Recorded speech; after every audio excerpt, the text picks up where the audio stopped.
offensive remarks to an Indian family. I think it's becoming very scary to look like me. I'm saying a Chinese should not marry Indians. There's still a lot of hate of the other culture. Racism can never be eliminated, but that doesn't mean we shouldn't try. So we were a nation of immigrants, regardless of race, language or religion, is something that has been ingrained in us. Singaporeans tend to get very upset when we don't live up to these high ideals. We are an equal society. You are equal to me, I am equal to you. I'm not sure if the narrative has been lost. So we really need to look into our history and get back on track towards this idea of racial equality. We had heroes who were of different races. A good test of what Singaporean means is whether you stick to the principles of the country in times of crisis. Watch Pride Over Prejudice on demand at cna.asia.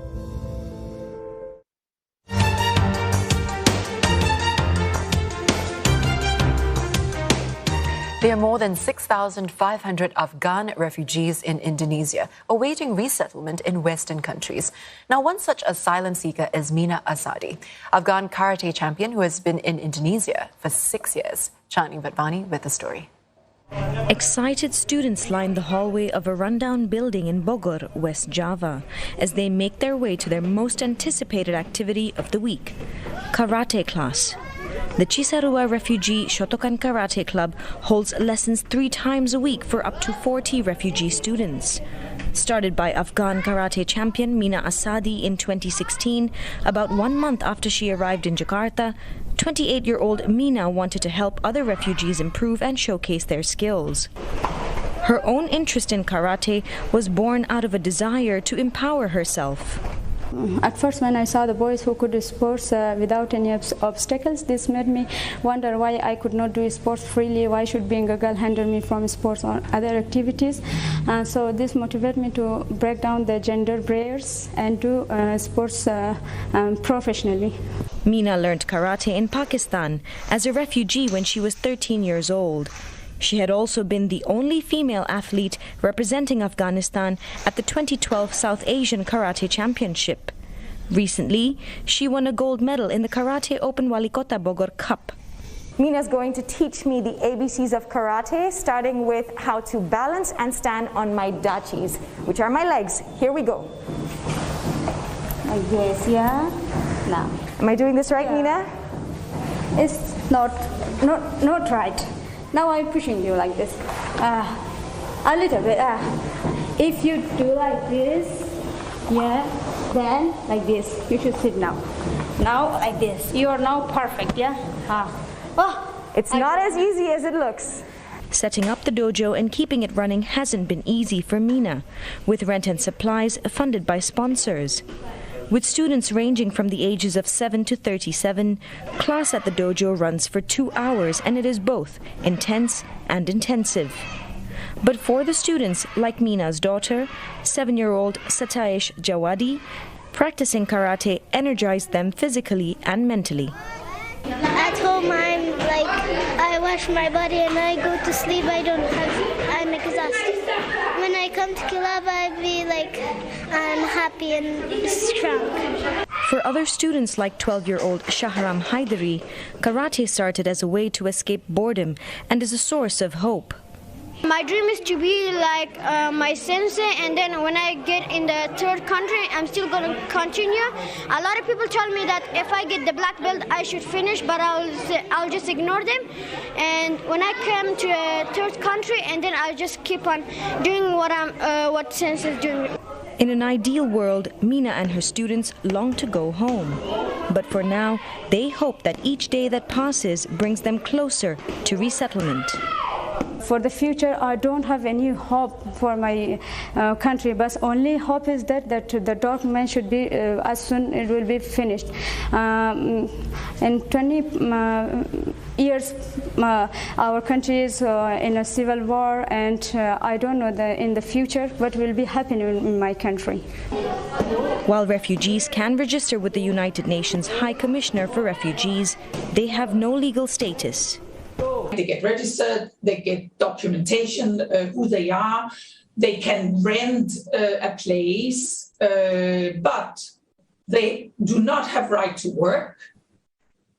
They cannot open a bank account. They cannot get a driving license. They cannot ride a motorbike. So very basic things that you and me and many other people consider that is just normal.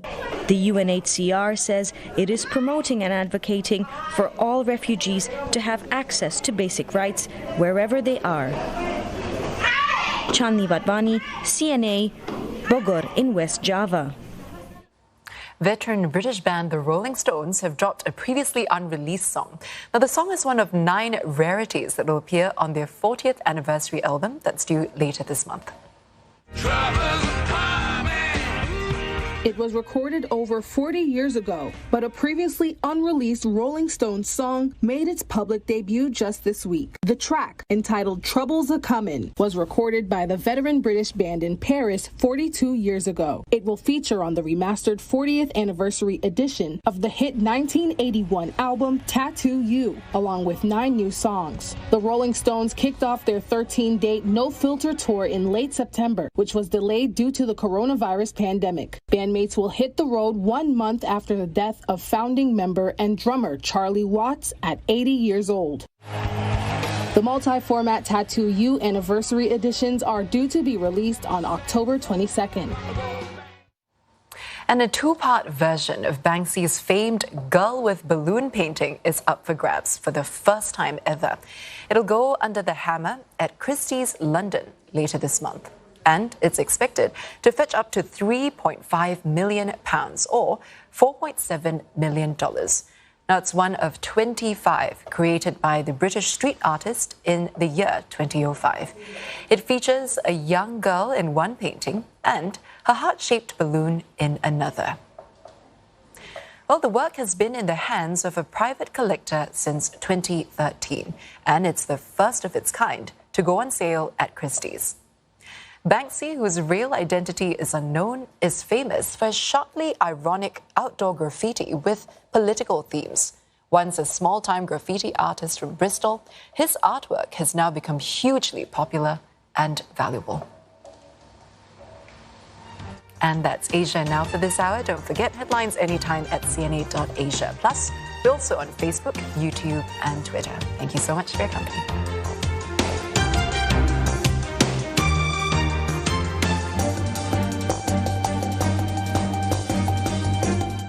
It's another beautiful sunny day at 35,000 feet. The weather sponsored by Qatar Airways, voted world's best airline of 2021.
The weather sponsored by Qatar Airways, voted world's best airline of 2021.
The challenge, to ensure economic development without depleting natural resources. Back in the days, we don't really talk about sustainability. There are great challenges in front of us. Find out what's at stake and the solutions within our reach. The sky, or rather the ocean, is the limit. And only future will tell us how successful we are going to be. Your brand new documentary destination, Sustainability and Survival. Mondays, only on CNA. So upon returning from the Great Escapade, I felt kind of relieved to be home, especially after a journey where I'm put in very challenging new environments. Oh, I hit it! Being able to step out on this journey gave me a wider perspective. Doing this has taught me that life can really be a great escapade if you're only willing and open to look for new experiences and put yourself outside your comfort zone. So I thought, why not tap on some of the lessons I've learned on my previous journeys and find new experiences right where I'm at? Because life can be a great escapade, even if you're at home. Fly free, little bird! And since eating is a universal joy, I'll serve up meals inspired by each escapade.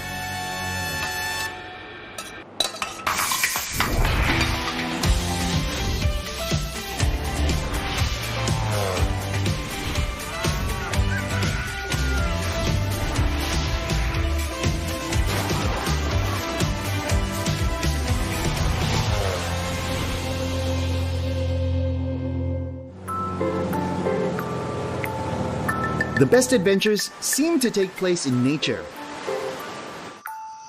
That's how you do it. At least that's what the first part of my Great Escapade journey taught me. This is kind of cathartic. So, what does Singapore's natural environment have to offer?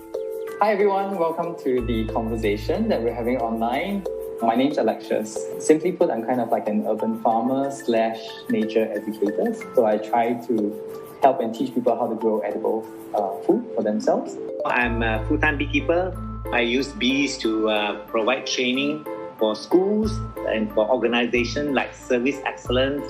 Hi everyone, my name is Yu Min and I'm a certified nature and forest therapy guide. In my work, I guide people to slow down and connect with nature in a more sensory manner.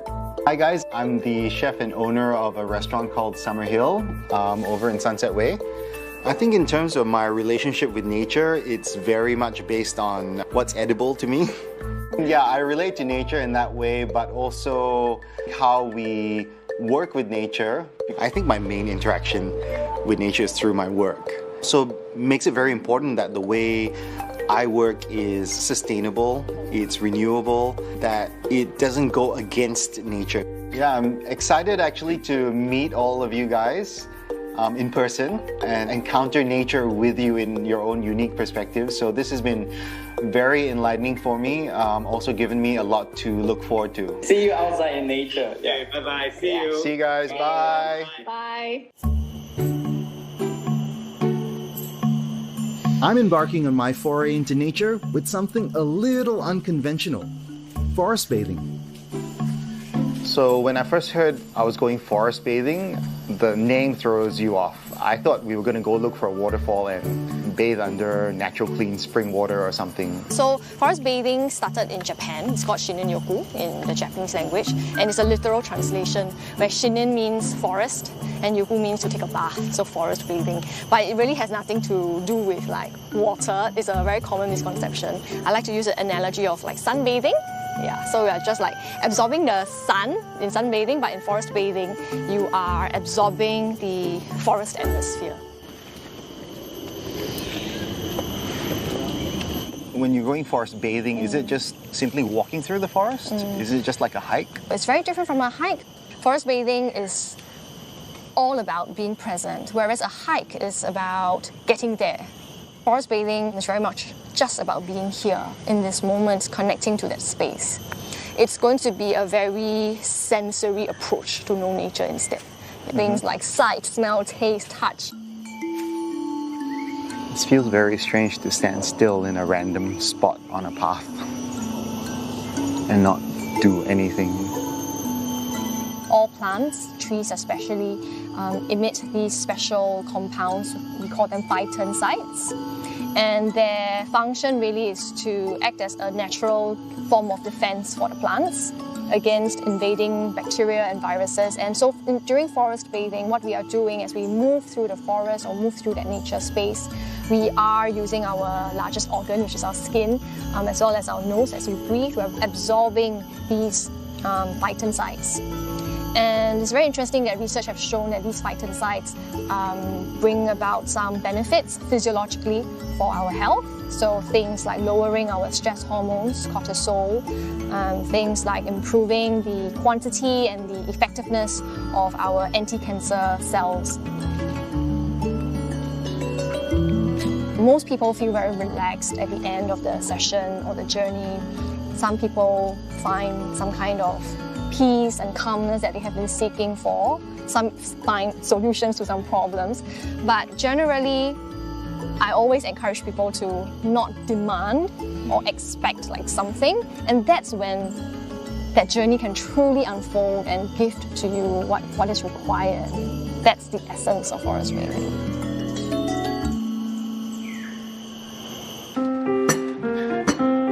This meditative time in the forest has got me thinking about my relationship with nature as a chef. I would love to run a farm-to-table restaurant and work directly with farms, but that's a very difficult thing to do in Singapore, just because there is currently still a very limited supply of ingredients that we could actually use for, say, a French restaurant. So, for the next few days, I set out to explore just that. Can I actually prepare a meal from ingredients grown in local soil? Hi Alexius. Hey Anthony. Hi, Hello. nice to meet you finally. Nice to meet you in person too. Welcome to the house. Thank you for inviting me over. I'm really eager to see your Instead of heading out to experience nature, Alexia's passion lies in bringing nature into urban spaces. Like this edible garden right smack in the middle of his house. Oh wow, this is really, really nice. Yeah, thank you. This garden is about 6 years old. Is this what all permaculture is all about? This is it, yeah. The idea of bringing nature within the urban space, and we have over 60 different kinds of edible plants. To encourage Singaporeans to do the same, Alexia's work involves helping others create and maintain edible landscapes in their own compounds. So a lot of Singaporeans think that, we don't really have edible plants in Singapore, like we import a lot of food. But we're really in the center of the world's biodiversity, and we have so much food to eat. It's just that we don't know about it.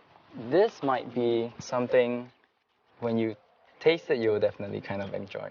Oh, it's like very mustardy. It is. It is Chinese